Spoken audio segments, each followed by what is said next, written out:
So, a bit of history, and they're both intertwined with the start of the winery. I bought the piece of property that we today refer to as our estate vineyard in the Fort Ross Seaview appellation in the latter part of 1995. So remember, Failla started in 1998. So before the winery started, this was the sort of kernel that got it going.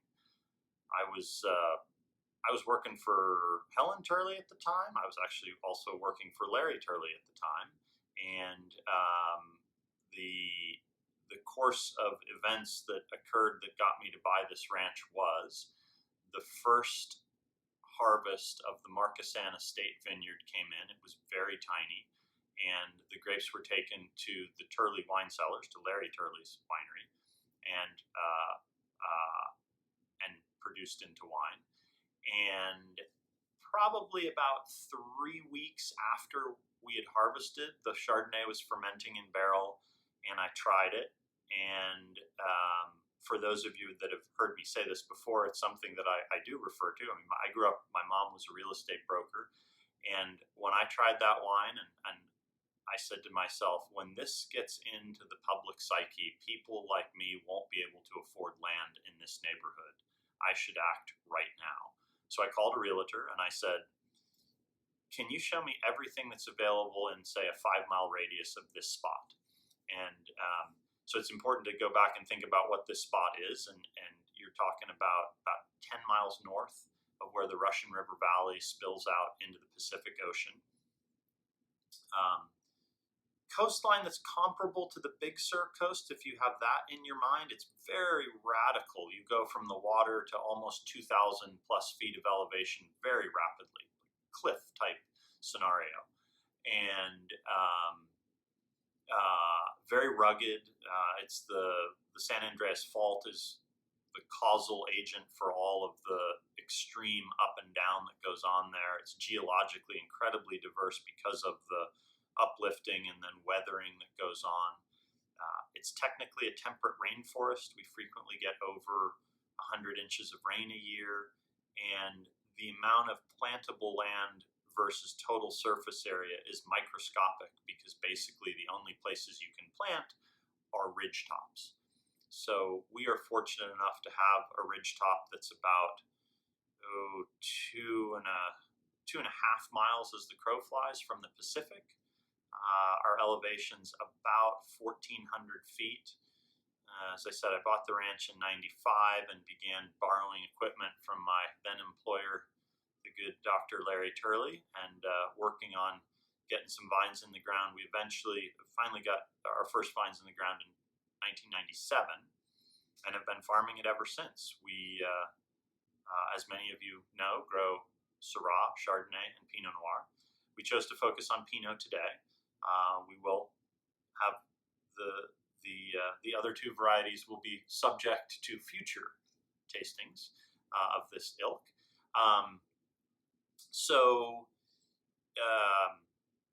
The soil that the Pinot Noir is planted in is actually relatively classic. There's two classics there. We have Goldridge Loam, which is a classic West County soil, and Goldridge Loam is a degraded marine floor with some clay in it, so it's well drained, but it has a little bit of water holding capacity.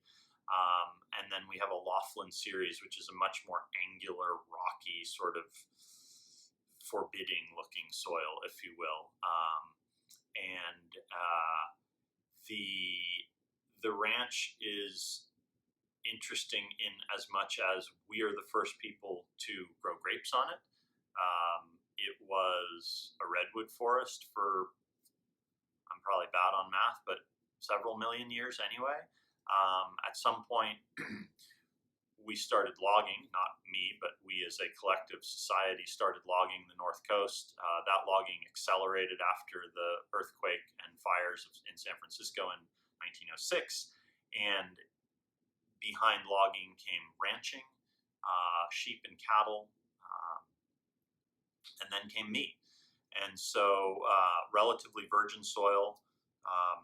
We have farmed it organically since its inception, and in fact are now in the process of transitioning to biodynamic farming. from a vintage standpoint, just to think about what we're looking at, we wanted to go back far enough to give some inkling as to how our wines age and how they begin to shed their baby fat and their Californianness, if you will, and reveal a little more of the site, which has been my experience over time. You growing grapes in the climate that we do, I think sometimes the wines in their youth are, I mean, they're not unpleasant. They are very Californian. And for a lot of people, the wine is gone before they get to see this other side. So that's kind of part of the fun of the exercise of diving into the cellar. So we're looking at 10, 11, 12, 13, 14, 15, 6 vintages. A pretty fascinating arc of vintages, from rainy falls to droughty falls, to from big yields to little yields. So we kind of cover a lot of bases here. And I mean, if I can give it to you in a sort of snapshot from my memory, which is kind of what I'm doing right now. So 2010 was a year that was actually quite cold, and it had an event in, I want to say it was late August, if not early September, where it was cold. People that are very good farmers, I think, tend to ameliorate a lot of the issues of the vintage, and 10 is a great example. So if you were a farmer that was conscientious in 10 and you were doing all of your canopy management, because let's say you're organic and you need to do that in order to not have rot in your vineyard, then you didn't experience the problem that a lot of other people did, which was it was a decent sized crop. It was very cold. People very late in the season started to get worried about sunshine on their grapes, and they pulled a lot of leaves, and then we had a big heat burst, and it burned a lot of things. For us, the way we farm, our general belief is grapes are a lot like humans.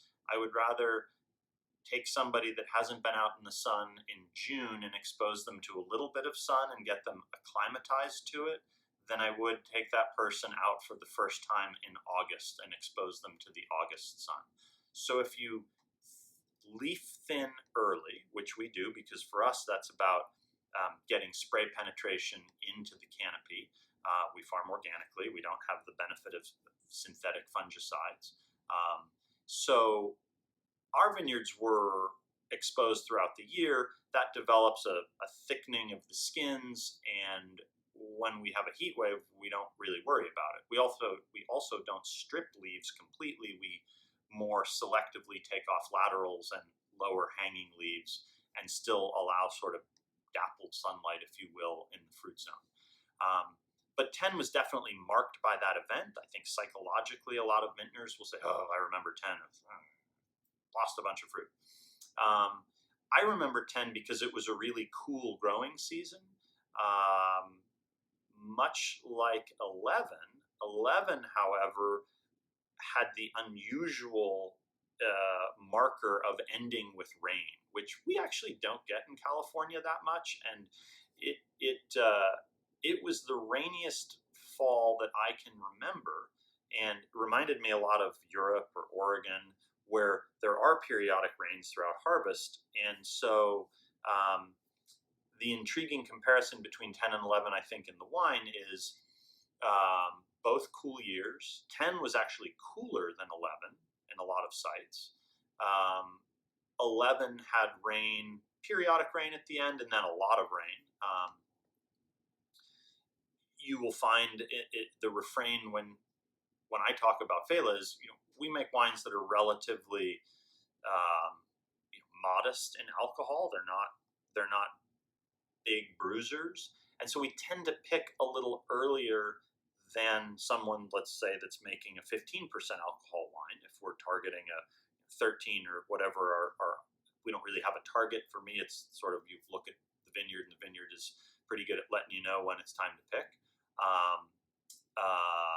So that being said, a lot of those late season issues in even 2011 were not that much of an issue for us.